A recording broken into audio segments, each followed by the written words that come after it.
देख रहे हैं अपने हालात, बंद कर दो ये तमाशे यार। आज बेटियों की इज्जतें महफूज नहीं है, आज खानदान के खानदान बर्बाद है, आज जो दुश्मन के निशाने पे आ जाता है वो बच नहीं रहा है। और हद तो तब हो जाती है जब अपने ही गिरेबान में झांक के देखो तो अपना ही हाथ होता है यार। हद हो जाती है, हद हो जाती है जब अपने ही गिरेबान पे अपने ही हाथ होता है ना, फिर हद होती है। मारने वाला कौन का ला इलाहा इल्लल्लाह जिसने पढ़ा है, मरा कौन है कि जिसने ला इलाहा इल्लल्लाह पढ़ा है। अपने सीने अपनी गोलियां गए, हम किस मकाम पे आके खड़े हो गए। ओ भाई, अगर दौलत का खुमार है तो उतार दो, अगर तरक्की का आपके शहर दिमाग के अंदर नशा चढ़ा है तो इसे उतार के फेंक दो। रह गई दौलत की बात तो तुम्हारी दौलत कारून से ज्यादा तो नगीक है, शद्दाद हामान से ज्यादा तुम्हारी ताकत तो नगीक है, नमरूद से बड़ा मर्द तुम्हारे पास ताकत और सल्तनत तुम्हारी नमरूद से ज्यादा नगीक है। लेकिन जाओ, खुदा की कसम खा के कहता हूं, अगर अब भी नशा ना उतरता हो तो आप ही की बस्ती में कब्रिस्तान भी होगा, वहां टूटी हुई कब्रें भी होंगी, वहां पे गले हुए कफन भी नजर आते होंगे, वहां जाकर के आप देखिए हड्डियां आपको नजर आएंगी, वहां जाकर के आप देखिए कफन के धागे नजर आएंगे। फिर जाकर के कब्र वालों से पूछो क्या तुम्हारा वजूद नहीं था, वो कहेंगे हम अपने दौर के सेठ थे, हम अपने दौर के अमीर थे, हमारे सामने किसी के नजर नहीं उठा करते थे, हमारी ताकत का आलम यह था जिधर से गुजर जाते थे लोगों के पित्ते पानी हो जाते थे। अब क्या हुआ कि तुम्हारा सेठ साहब, प्रधान साहब, अब क्या हाल है पहलवान साहब, तो कब्रों से गले हुए धागे कहेंगे। हम समझते थे कि जो दुनिया का वजूद है वही सब कुछ होता है, जो दुनिया की ताकत है वही सब कुछ होती है, लेकिन कब्र में आके पता चला कि क्या दुनिया का सिक्का नहीं, मदीने वाले की गुलामी का सिक्का चला करता है। जाओ कब्रों वालों से जाके पूछो, बताओ तो सही कब्रों का जायका कैसे लगा है, उनकी कब्रों से आवाज आएगी हुए नाम पर बेनिशा कैसे कैसे, सभी खा गई आसमां कैसे। बेशक बेशक, हक है वाह वाह, बस अगर आप अमीर हो बेशक तो उतार दो इस नशे को, मरना है। बेशक बेशक, क्या होना है, मरना है बेशक। तैयारी है नहीं है, कोई तैयारी नहीं। जब मेरी तैयारी नहीं है, इन उलमा की तैयारी नहीं है, बड़े से बड़े पीर से पूछो का तैयारी कोई नहीं, तैयारी कोई नहीं है। क्यों, किस चीज पे नाज करेंगे? सजदे, जिन सजदों में पूरे गोश्त का हिसाब लगाते वो बेशक, कयाम जिसमें पूरे खेत के आलूओं का हिसाब लगा दिया वो सच है। कायदा जिसमें बैठ करके करवट वाले के कपड़ों का हिसाब लगाते रहे वो क्या कायदा? हमारी नमाजें भी दुनिया से खाली नहीं यार, या तो हम सजदे करते ही नहीं, और करते भी हैं तो ये सोच के करते हैं ताकि लोग नमाजी समझें, वो नमाजें बचाएंगी हमें ना। खुदा की कसम, बरेली वाला कहता है एक मैं क्या मेरे एशिया की हकीकत कितनी, मुझसे 100 लाख को काफी है इशारा तेरा। हाँ आका, अगर कोई है, अगर कोई नाज की बात हमारे पास तो वो ये है कि हम तेरे हैं, तू हमारा है। बेशक बेशक, ये फाइनल, सिर्फ ये है, हम तेरे हैं और तू बेशक। हम पूरी दुनिया कहते हैं, पूरी जिंदगी कहते रहे हम हुजूर के, हम हुजूर के, क्या बनता है? कुछ भी तो नहीं।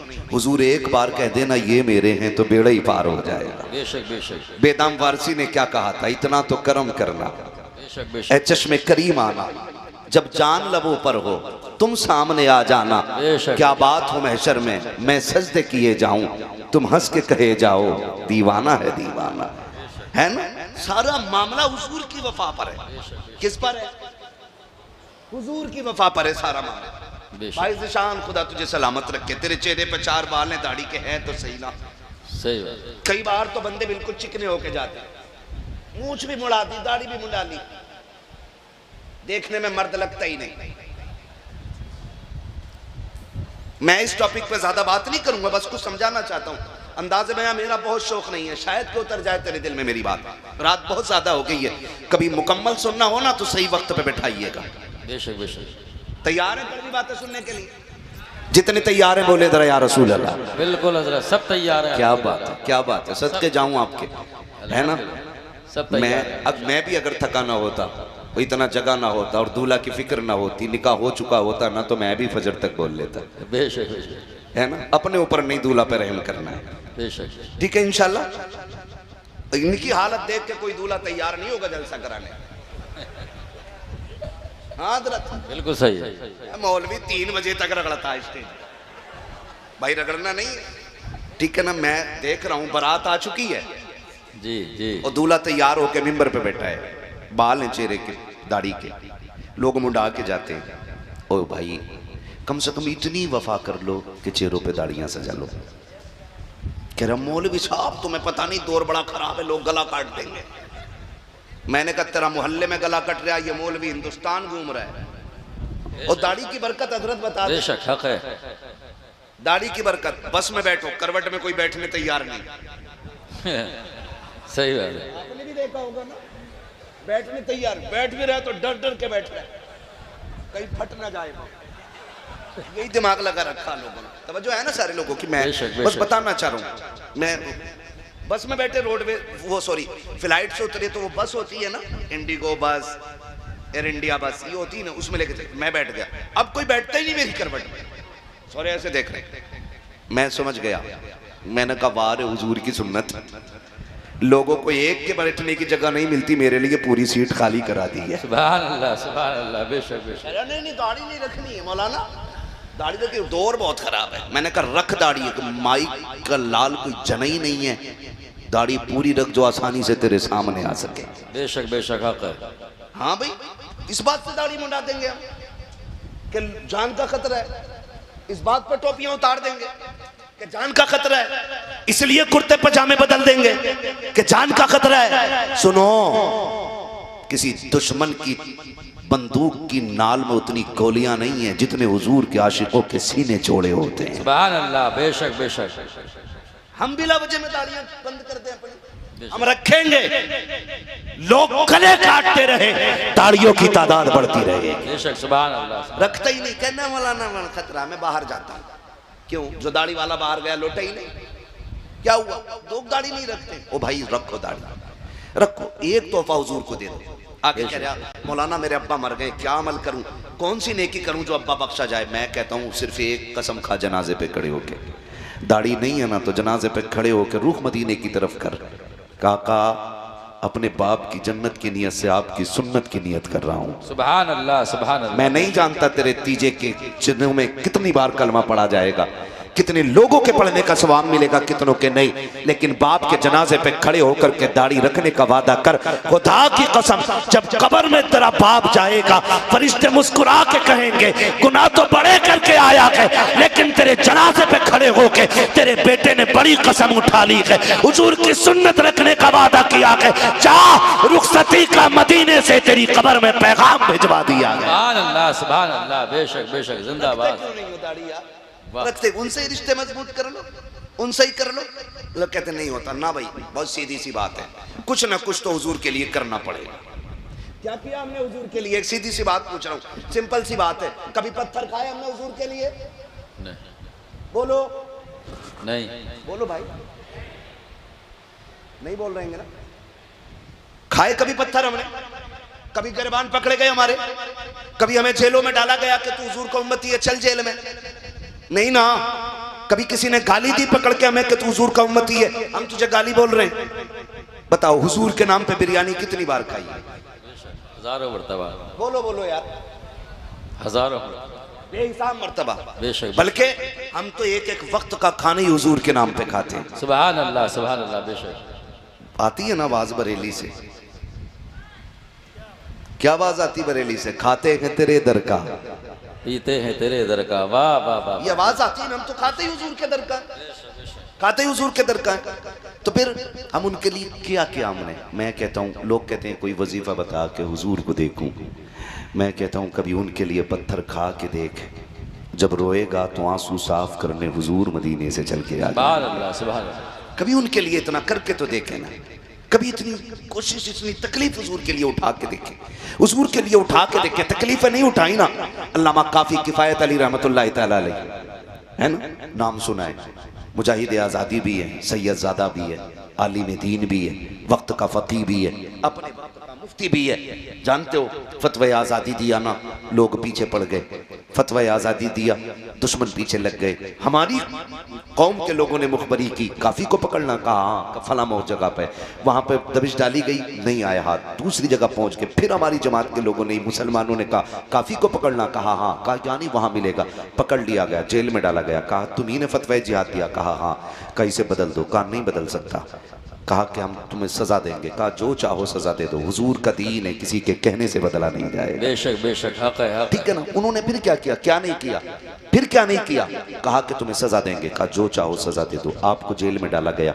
जानते हो प्रेस समझते हैं ना, प्रेस स्त्री बोलते हैं कि प्रेस बोलते हैं, प्रेस ही बोलते हैं ना, जी। प्रेस करम की और आपकी कमर पे लगाई गई, जिससे उसकी आपके बदन की खाल ना प्रेस के साथ छुट के आ गई। सैयदजादा करबला वालों की आल था, बेशक। तो फिर प्रेस से क्या डर सकता था। जब देखा अब भी नहीं टूटा तो फिर नमक मिर्च छिड़का गया आपके जख्मों पे। आप भी मान जाओ। कहा कि नहीं, हमने जो कह दिया है वही रहेगा, इसलिए कि हुजूर का दीन है, ये बदला नहीं जा सकता है। कहा काफी हो किस पत्थर के बने, हो किस पत्थर के बने, तुम मान जाओ, फतवा वापस ले लो, इलाज भी कराया जाएगा, आज़ादी भी दी जाएगी और तुम्हें किसी न किसी इलाके की सदारत सौंप दी जाएगी। आपने थूक दिया था सारे ओहदों पे। कहा मुझे सिर्फ हुजूर की गुलामी पसंद है और कुछ पसंद नहीं है। जब जलाया गया, आपके जख्मों पे मिर्च डाली गई, नमक डाला गया और रात के सन्नाटे में फेंक दिया गया था कोठरी के अंदर। आप रोते रोते सोए। क्या देखते हैं, ख्वाब में हुजूर तशरीफ ले आते हैं। जब आका करीम तशरीफ लाए हैं, आका करीम ने देखा काफी रो रहा है। मेरे लाल आंख में आंसू क्यों आए? कहा काफी इतने से दर्द से रो दिया, इतने से जख्म को लेकर रो दिया। कहा का दर्द की वजह से नहीं रोया। कहा फिर क्यों रोए हो? कहा इस ख्याल ने रुला दिया कि अगर पता होता हुजूर यहाँ मिलेंगे तो काफी कभी छुपता ना फिरता, काफी कब का अपने आप को गवर्नमेंट के हवाले करता और ये सितम बर्दाश्त करता। आका अगर पता होता आप यहाँ आएंगे तो मुस्तफा में कब का आ गया होता। आका अगर पता होता तेरी मुलाकात जख्मों के बाद है तो काफी कब का जख्मों के बीच आ गया होता। या रसूल अल्लाह, आज आप आए हो। आका करीम ने फरमाया था, काफी डरा तो नहीं है। कहा या रसूल अल्लाह, आपका बेटा हूँ, डर भी कैसे सकता हूँ। मुस्तफा जाने रहमत ने सीने से लगा के कहा था, काफी दिल थोड़ा ना करना, कुछ देर की बात है, यहाँ दुख उठा ले, जन्नत के महलों में सुखों का इंतजाम में करके आ। सुभान अल्लाह, सुभान अल्लाह। नारे तकबीर, नारे तकबीर, नारे रिसालत, नारे रिसालत। मुफ्ती हम्माद साहब क़िबला, मुफ्ती हम्माद साहब क़िबला। नारे तकबीर, नारे रिसालत। सुभान अल्लाह, सुभान कुछ तो वफा करें हम हुजूर से, कुछ तो करें यार। बेशक बेशक, कुछ तो करें। मेरी तकरीर को तकरीर, मेरी बातों को तकरीर ना समझें आप। मेरी बातों को वो समझें कि जो आपसे अपने आखिरी लम्हात में कह रहा हो। मेरी कोई गारंटी नहीं है मैं कल सुबह तक जिंदा रहूं, आपकी कोई गारंटी नहीं कल का सूरज आप देखें न देखें, नहीं मालूम किसी को। मैं अभी रास्ते में आ रहा था, अभी रास्ते में बदायूं से पहले कोई शहर था, मैंने वहाँ किसी काम से गाड़ी रोकी, मार्केट गया, मैंने देखा हट्टा खट्टा नौजवान, ऐसी उम्र होती है उसकी 20 या 22 साल, और बीच मार्केट में पड़ा है। एक बंदा बैठ के उसकी आंख बंद कर रहा है। मैंने कहा हुआ क्या? कहा ये ख़त्म हो गया है। मैंने कहा कौन है? कहा कि पता नहीं किसी गांव से आया था, मौत का कुछ नहीं पता यार, कुछ नहीं पता यार, कुछ नहीं पता है। जवानी में मौत आ रही है, 11 साल के बच्चों को हार्ट अटैक हो रहा है ना। ये कहानी है, ये अचानक मौतों का होना, ये क़यामत की निशानी है। अचानक मौत का हो जाना ये क़यामत की निशानी है। इतनी करीब मौत हमारी है कि हमारा साया हमसे दूर है, मौत हमारे करीब है। बेशक, ये याद रखिएगा, मौत हमारे करीब। हमने क्या किया हुजूर के लिए? 4 बाल भी ना रख सके हुजूर के लिए। अभी अगर घर में ना कोई काम बिगड़ जाए, समर फेल हो जाए या घर में आग लग जाए, बाबा क्या हुआ, क्या आग लग गई है? कहा ले तावीज़ ले, अल्लाह सब ठीक कर देगा। पीर हमें 250 ग्राम का तावीज़ दे, हम लटका लेते हैं। हुजूर की सुन्नत के 4 ग्राम के ये बाल हमसे नहीं संभाले जाते यार। हमें हो क्या गया? हम खड़े कहाँ गए यार? कहाँ खड़े? नौजवानों, मैं नहीं जानता किसके दिल में क्या आ गया, और मैं कभी किसी को ताना नहीं देता हूँ, मैं कभी नहीं कहता हूँ कि तुम ऐसे हो तुम वैसे हो, मैं नहीं जानता। इस महफिल में कोई ऐसा भी तो हो सकता है जब दुनिया सोती हो तो वो उठ के मदीने वाले पे दरूद पड़ता हो। सुभान अल्लाह, सुभान अल्लाह। मालूम है यार, फरमाया गया जहाँ 40 बंदे होते हैं वहाँ एक वली होता है, जहाँ 400 बैठे हों वहाँ कितने अच्छे लोग हो सकते हैं। मैं कहता हूँ आप मेरे लिए भी दुआ करें, अल्लाह मुझे उतना अच्छा कर दे जितना अच्छा लोग समझते हैं मुझे। मैं तो कहता हूँ सबके लिए आप एक दूसरे के लिए दुआएं किया करें, कुछ तो करें हम हुजूर के लिए, कुछ तो करें। मेरा भाई ज़ीशान आज दूल्हा बनाए, खुदा करे कि इनकी ज़िंदगी में खुशहाली आए। मुझे याद आती है एक बात, एक नौजवान का रिश्ता हुआ था, जो है सारे लोगों की, एक नौजवान का रिश्ता हुआ, वो रिश्ता हो गया। रिश्ते के कुछ दिन बाद जब वो दूल्हा बनाना, तो दूल्हा बनने के बाद जब वो ससुराल पहुंचा तो उसके चेहरे पे दाढ़ी थी। ससुराल वालों ने लास्ट बात कह दी कि जब हमें ये लड़का पसंद नहीं है। कहा क्यों? हमें वही चाहिए जिसे हम देख के आए थे। बाप ने कहा वही तो है ना जिसे आपने अपनाया था। कहा ये वो नहीं है।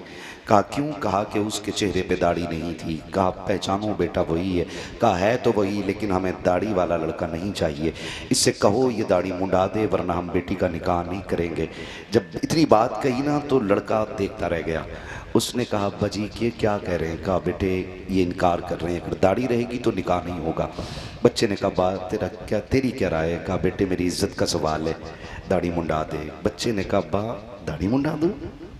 दाढ़ी मुंडा दूँ? अब्बा ये नहीं होगा। अब्बा ने कहा बेटे फिर रख लेना, आज तो मुंडा देना, निकाह हो जाएगा फिर कौन रोक लेगा, रख लेना दाढ़ी। बच्चे ने कहा ये नहीं हो सकता। बाप को गुस्सा आया। उसने कहा सुन तुझे एक काम करना पड़ेगा, या तो तुझे दाढ़ी मुंडानी पड़ेगी या फिर मुझसे रिश्ते तोड़ने पड़ेंगे। बड़ा मुश्किल मरहला था नौजवान बच्चे के लिए। दूल्हा भी बनाए, सामने दुल्हन है और फिर जिंदगी का आगाज भी है और फिर बाप की जायदाद और एक तन्हाई का सफर भी है। बच्चे ने कहा कुछ मौका दे। कहा सोच ले, जायदाद चाहिए या फिर मेरी औलाद या मेरे रिश्ते ख़त्म करने। बच्चे ने कुछ देर नौजवान ने सोचा, फिर उसके बाद सेहरा उतारा, कचड़े के ढेर में फेंका और कहने लगा अब्बा जा तेरी सल्तनत तुझे मुबारक हो, मदीने वाले की सुन्नत मुझे मुबारक हो। सुभान अल्लाह सुभान अल्लाह। बेशक बेशक। नौजवान चलाना। बाप ने कहा सोच ले दुनिया धक्के देगी। उसने कहा तू क्या जाने मैंने दिल किससे लगा लिया है, तुझे दुनिया से डर लगता है, मैं मदीने वाले से दिल लगा बैठा हूँ। उसने कहा बेटे मेरे रिश्तों का तो ख्याल कर। कहा जिसे हुजूर के रिश्तों की फिक्र ना हो उससे औलाद के रिश्तों का ताल्लुक कैसे बरकरार रह सकता है। उसने कहा अब्बा जी आप तो हज भी करके आए हो? कहा हाँ किया था। कहा आपने तो मुझे ये बताया कि मैं हुजूर के रोजे पे गया था, जालियां देख के बेहोश होके गिर गया था। अब्बा तू बता तेरा कौन सा इश्क था? एक इश्क वो है कि जालियों पे बेहोश करके गिरा दिया था, दूसरा रिश्ता यह है कि तू बेटे को दाढ़ी मुंडाने पे मजबूर करता है। उसने कहा बेटे इज्जत पे बात आ गई है। उसने कहा था अब्बा एक तरफ तेरी इज्जत की बात है, अगर मैंने मुंडा दी तो मदीने वाले की इज्जत पे बात आ जाएगी। उसने कहा अब्बा तेरी इज्जत से बड़ी मेरे आका की इज्जत है, मैं तेरी इज्जत को लुटते देख सकता हूँ, मदीने वाले की इज्जत को लुटते हुए नहीं देख सकता हूँ। ये कह के बच्चा ठुकरा के चला गया।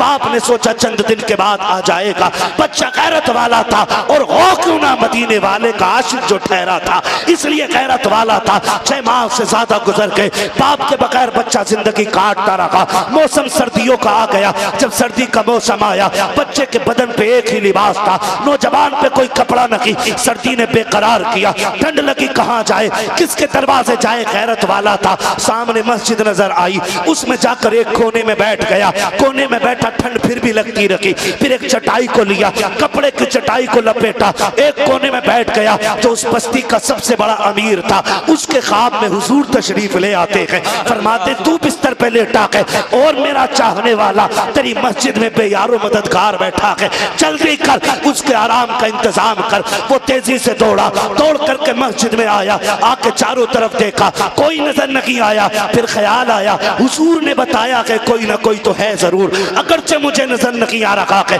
उसने चारों तरफ तलाश किया। जब सबको उठाया, उसने सबको खोला, उसके अंदर सुकड़ा हुआ नौजवान निकला। उठाया, घर लाया, आलिशान बिस्तर पे लेटाया। सुबह को उठा करके नया लिबास दिया, अच्छे खाने खिलाए। नौजवान ने कहा इजाजत दीजिए अब मैं जाना चाहता हूँ। कदमों में बैठ गया अमीर। कहने लगा 4 दिन मेरे घर मेहमान बन जा। कहा तू अमीर ज़्यादा है, मैं परदेसी हूँ, मेरे कदमों में क्यों बैठा है? कहा कोई तो नेकी करके आया है जो तू हुजूर की आंखों की ठंडक बन बैठा है, कोई तो इबादत तूने की है जिसकी वजह से हुजूर को तुझसे प्यार हुआ है। कहा कहना क्या चाहता हो, मैं नहीं समझ पा रहा हूँ। जवान ने इतना कहा है। अमीर कहता यार वो राज बता दे जिस राज ने तुझे हुजूर के करीब कर दिया है। कहा क्या कहना चाहते हो? कहा वो रिश्ता क्या है जिस रिश्ते ने तेरे दर्द को हुजूर के सीने में जिंदा किया और आका मेरे ख्वाब में आके तेरे बारे में बता के गए हैं। उसने इतना सुना चीख मार के रो देता है। कहता यार तुझे क्या बताऊं, मैंने एक काम किया है आका के लिए, वो इतना प्यार कर बैठे हैं। कहा क्या किया है? कहा उनके लिए दाढ़ी रखी है और वो मुझे अपना कह के आवाज दे रखे हैं। वो ये कह रहा था खुदा की कसम, उसने रो के कहा था सेठ तुझे क्या बताऊं, तुझे क्या बताऊं, हमारी बेवफाई पर वो इतना प्यार करते हैं। अगर हम बावफा होते तो क्या होते। फिर मदीने से आवाज आती है, फिर मदीने से आवाज आती है, दिल तो क्या चीज है, हम रूह में उतरे होते, तूने चाहा कि नहीं चाहने वालों। सुभान अल्लाह, सुभान अल्लाह, बहुत अच्छे। नारे तकबीर, नारे तकबीर, नारे रिसालत, उलमाए अहले सन्नत, मुफ्ती हम्माद रजा साहब क़िबला, मुफ्ती हम्माद साहब क़िबला, नारे तकबीर, नारे रिसालत। बहुत हुजूर से अच्छे, प्यार बहुत करो, बढ़िया। वफा करो हुजूर से। नौजवान दाढ़ी छोड़ दे, हुजूर कहते हैं ये मेरा मेहमान है, इसकी इज्जत कर यार, कोई तो रख लेना, ये सोच के कि हुजूर की सुन्नत है। दुनिया ठुकराएगी, कहते जी अभी शादी नहीं हुई है, अभी निकाह नहीं हुआ, निकाह के बाद दाढ़ी रख लेंगे। मैं कहता हूँ निकाह से पहले दाढ़ी रख लो, मौज आ जाएगी। आप कहेंगे क्यों? इसलिए कि निकाह में से पहले अम्मा देखने जाती है ना, तो वो आँख नाक कान देख के आती है, अंदर का दिल नहीं देखती है। बाहर जब गई थी देखने तो हूर लग रही थी, जब घर में आई है तो चुड़ैल बन जाती है। फिर लिए घूम रहा है, कहाँ जा रहा है, कछोछा जा रहा हूँ, अब कहाँ जा रहा है, अजमेर जा रहा हूँ, अब कहाँ जा रहा है, फला जगह पतीला, अब कहाँ जा रहा है, फला जगह चादर है, अब कहाँ जा रहे हो, चिश्ती पीर साहब के यहाँ जा रहे हैं। मैं कहता हूँ तोड़ते फिरते क्यों? क्योंकि माँ ने चेहरा देखा था, दिल नहीं देखा था। मैं कहता हूँ दाढ़ी रख लो, दाढ़ी रख लो। जो माँ नहीं देखती है वो दाढ़ी देख लिया करती है। बेशक बेशक। आप कहेंगे क्यों? मैं कहता हूँ सुने, जो दाढ़ी रख लेते हैं उनके घर में दुल्हन बन के आने वाली फिर चुड़ैल नहीं होती है, मुस्तफ़ा जाने रहमत के दर की कनीज आया करती है। इसलिए पहले दाढ़ी रखो, पहले दाढ़ी रखो, घर अच्छे हो जाएंगे। पहले दाढ़ी रखो, ज़िंदगी खूबसूरत हो जाएगी। पहले दाढ़ी रखो, फिर माँ ऊपर से देखेगी, दाढ़ियाँ अंदर के फैसले कर देती हैं। इसलिए अगर चाहते हैं घर अच्छे बने तो कनीज़ फ़ातिमा ज़हरा से निकाह करें। नौजवानों से कहूँगा खुदारा हुजूर के लिए कोई ना कोई एक सुन्नत मजबूती से थाम लें। बस आखिरी बात, रोज़ाना कम से कम हर बंदा 10 मरतबा हुजूर पे दुरूद पढ़ लिया करे। सुभान अल्लाह, सुभान अल्लाह। इसी मेरी आखिरी बात है, हुजूर पे रोज़ाना 10 मरतबा दुरूद पढ़ लिया करें। 10 मरतबा क्यों क्यों क्यों? इसलिए कि हम रोज़ 10 मरतबा हुजूर पे दुरूद पढ़ेंगे तो एक ख़त की शक्ल में रोज़ मदीने जाया करेगा। एक ख़त रोज़ मदीने जाया करेगा, एक ख़त रोज़ मदीने जाया करेगा। किसी दिन तो हुजूर पूछेंगे कौन है जो रोज़ ख़त भेज देता है, किसका बेटा है? फरिश्तों ने अगर तुम्हारा तज़किरा हुजूर की चौखट पे कर दिया ना, फिर खुदा की कसम ज़िंदगी संवर जाएगी, ज़िंदगी संवर जाएगी। बच्चों से कहूँगा, जो छोटे छोटे बच्चे मुझे सुन रहे हैं, बैठे हैं यहाँ पे, अब तक इतनी रात में बच्चे बैठे हुए हैं, इतने छोटे छोटे बच्चे बैठे, इतनी रात में मैं कहता हूँ गेम खेलने वाले बच्चे भी नहीं जागते हैं। ये बच्चे 3 बजे तक बैठे, क्यों बैठे हैं? आखिर किसने बिठाया? कोई तो रिश्ता है ना, कोई तो लगन है ना।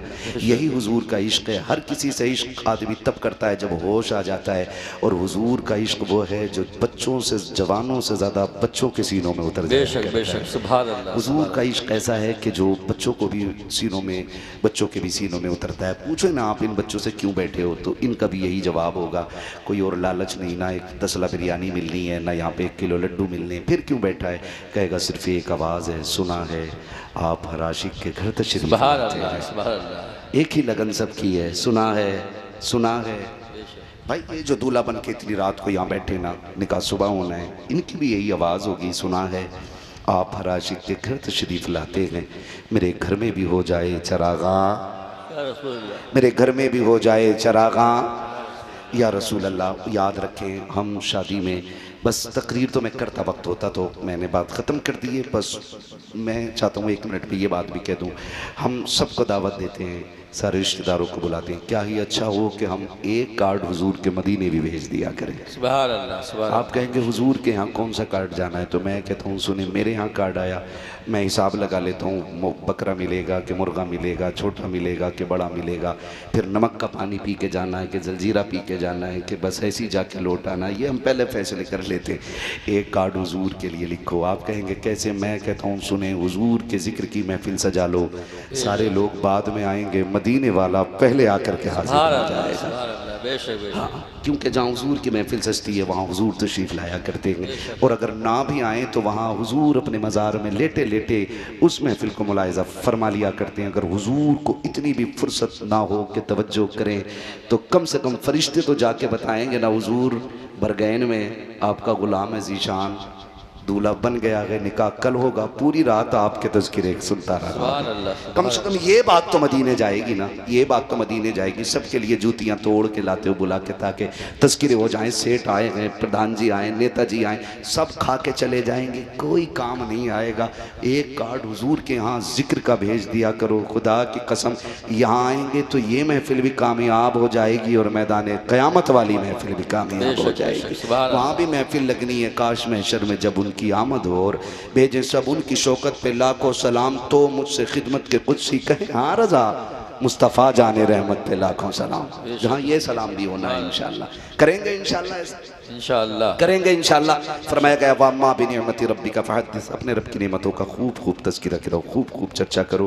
अल्लाह ताला इस महफिल को अपनी बारगाह में कबूल फरमाए। भाई ज़ीशान साहब और जितने भी इनके रुफ़क़ा हैं, अहबाब हैं, हुजूर की बारगाह में सबकी मेहनतें अल्लाह कबूल फरमा ले और इस महफिल को अल्लाह हम सब के लिए ज़रिए निजात बना। खुदा मुझे बड़ा फ़ायदा और आराम मिलेगा उसमें। आप ऐसे जलसे रोज़ कराया करें। खैरियत हैं आप लोग? मैं आपको मजबूर नहीं करूँगा, क्योंकि मोहम्मद अली भाई ने इतना आपसे बुलवा लिया है कि बैटरी डाउन हो चुकी है आपकी। मसला कोई नहीं है, कोई बात नहीं है, बस मुझे संजीदगी से चंद मिनट सुन लें ताकि मेरी भी हाज़िरी लग जाए। और मैं तो ये सोच रहा हूँ कि अभी निकाह हुआ नहीं है, कल निकाह होना है। मैं हजरत से कह रहा था कि निकाह कब है, बोले कल 8 बजे। मैंने कहा दूल्हा कहाँ मिलेगा? हाँ भाई, 8 बजने में कितने घंटे बचे मोहम्मद अली भाई? 5 घंटे बचे, ठीक है ना। 6 घंटे की नींद बड़ी लाजिम होती है, ज़रूरी नहीं है 3 बजे उठ के जाएं तो जाते ही सो जाएं, ठीक है ना। सही वक्त पे इंशाअल्लाह निकाह भी होगा और सही वक्त पे सलातो सलाम भी होना है। खुदा आपको सलामत रखे। आपकी मोहब्बतों का शुक्रिया कि इतने वक्त तो दरख्त भी सो जाया करते हैं, आप तो फिर भी इंसान हैं, जाग रहे हैं।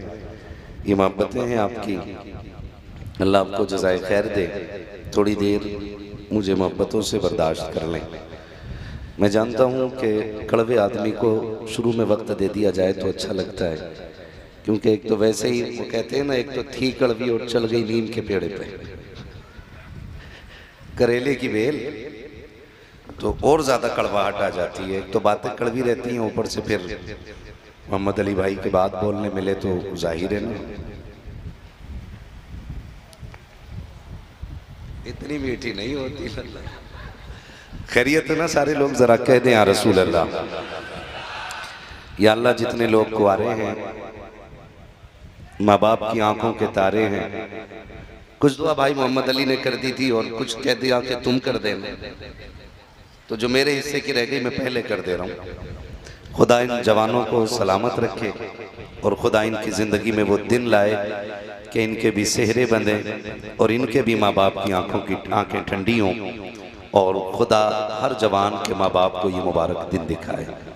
आमीन कह सकते हैं? हाँ, इस पर शादीशुदा आमीन कहने ही तैयार है। मेरी बातें ऐसी रहती हैं, दूसरी एक के मारे भागा, दूसरी की बात ना करें, ठीक है ना। अल्लाह सबको सलामत रखे, खुदा सबको ये मुबारक दिन दिखाए। ये नाज ये अंदाज हमारे नहीं होते, हम सुन्नियों की बड़ी मजबूरी है, आदत ही ऐसी है। दुख मिलता है तब भी नबी नबी करते हैं, और सुख मिलता है तब भी नबी नबी करते हैं। इसलिए कि हम जानते हैं कि कोई भी सुख उस वक्त तक हमें नहीं मिलता जब तक हुजूर की ठोकरों से गुजर के नहीं आता है, और किसी भी दर्द का इलाज उस वक्त तक नहीं होता है जब तक मदीने वाले मसीहा का इशारा नहीं होता है। मेरा इमाम कहता है, जिनके तलवों का धोबन है आबे हयात, है वो जाने मसीहा, है वो जाने मसीहा हमारा नबी। मोहम्मद अली भाई ने अपने अंदाज में पढ़ा, उसको मैं अपने अंदाज में कह रहा हूँ, लेकिन आपने ना दोनों के नंबर पे अच्छा ही पढ़ा है, ठीक है ना। है वो जाने मसीहा हमारा नबी, और क्यों ना हो कौन देता है देने को मुँह चाहिए, देने वाला है सच्चा हमारा नबी। हमारा उसूल है कि मरने की तरफ देख न जीने की तरफ देख, जब चोट लगे दिल को मदीने की तरफ देख। हमारा रिश्ता हुजूर से बड़ा गहरा है और भाई ज़ीशान साहब और इस तरह के निकाह की मौक़ों पर हुजूर के ज़िक्र की महफिल सजाने वाले ये ज़ोरदार तमाचा लगाते हैं उनके चेहरों पर कि जिनकी शादियां होती हैं और डीजे बजाते हैं, जो दूल्हा बनते हैं और बहन बेटियों को गानों के आगे नचाया करते हैं। ये वो ज़ोरदार थप्पड़ है जो आखिरी सांस तक एहसास दिलाएगा कि निकाह हुजूर की सुन्नत थी तो फिर बातें भी हुजूर की होनी चाहिए थी। मैं नहीं समझता हूँ कि यहाँ पे कोई भी नाफरमान बेटा आया होगा या किसी गलत परवरिश का नतीजा यहाँ बैठा होगा। मैं जानता हूँ कि हुजूर की महफिल में ऐरे गैरे नहीं आया करते, हुजूर की महफिल में वही आते हैं जिन्हें मुस्तफ़ा बुलाया करते हैं। उम्मीद करता हूँ यहाँ जितने जवान ऐसे हैं जिनके अभी निकाह नहीं हुए हैं, खुदा करे वो दूल्हा बने तो ये खुल के ऐलान हो कि दूल्हा हम बनेंगे, सेहरा मदीने वाले को पढ़ा जाएगा। होगा ना इंशाल्लाह, ऐसे ही वादा करते हैं ना इंशाल्लाह। ये एक जोरदार थप्पड़ रहता है कि निकाह का मौका हो और हुजूर के तज़किरे हों तो कई लोगों मनचलों के ना तबीयत पे ये बोझ भी गुजरता है। कई बार कहते हैं लोग, अरे यार मिलाद तो 40 में भी हो जाती है, बेशक जिक्र की महफिल तो बरसी में भी हो जाती, निकाह तो एक बार होता है। मैं कहता हूँ बेटे, निकाह एक बार होता है ना तो मौत भी एक ही बार आनी है। बेशक हक है बिल्कुल, ये जिंदगी एक बार मिलनी है, इसलिए इसको इतनी बेहतर कर लो, इतनी बेहतर कर लो कि जब जनाजे कब्र में जा रहे हो ना तो किसी को बताने की जरूरत न पड़े, तुम्हारे कफन की खुशबू कह दे, लहद में इश्क रुखे शह का दाग लेके चले, अंधेरी रात सुनी थी चराग लेके चले, तेरे गुलामों का नक्शे कदम है राहे खुदा, वो क्या भटक सके जो ये सुराग लेके चले। ये कैसी जिंदगी हमारी होनी चाहिए। ये मुख्तसर सी जिंदगी है,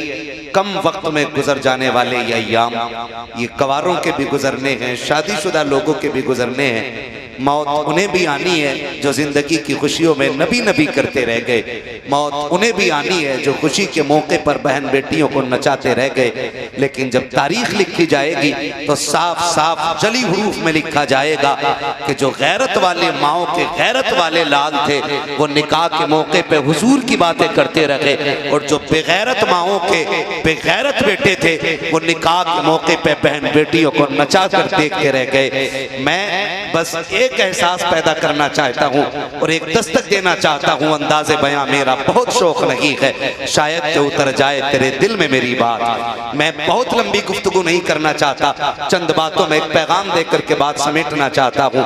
अल्लाह करे आज के बाद भरगैन जैसी जमीन पर जब भी कोई दूल्हा बने, जब भी कोई दूल्हा बने, जब भी कोई दूल्हा बने, ये ऐलान साफ होना चाहिए, उम्मती हुजूर के हैं तो फिर चर्चे भी हुजूर ही करें। सुभान अल्लाह, सुभान अल्लाह, बेशक बेशक, जिंदाबाद, बहुत अच्छा है, बहुत बढ़िया। ये मेरी जमात के बड़े कद्दावर लोग बैठे हुए हैं, मुफ्तियान इकराम है, बेशक बेशक जिम्मेदार लोग बैठे हुए हैं। हाँ माफ कीजिएगा, मैं अपनी जमात की इस कद्दावर कौम से भी मैं कहना चाहूंगा, खुदारा एक उसूल बना लो कि जिस बारात में डीजे होगा उसका निकाह नहीं पढ़ाएंगे। बेशक वाह वाह, ये उसूल बनना चाहिए, बोलो बनना चाहिए। मैं ये वोटिंग से ले रहा हूँ, ये इलेक्शन मेंबर का बोलना चाहिए भाई, ये निकालो, बोलो, हक बात है। और मैं जानता हूँ गलती हो जाती है ना, कैसे अगर मैं ना जाऊं निकाह पढ़ाने के लिए ना तो कहते हैं चल कोई बात नहीं, हमारा निकाह गुड्डू पढ़ा देगा, पप्पू पढ़ा देगा, भूरा पढ़ा देगा, कोई ना मिला चल कल वही पढ़ा दे।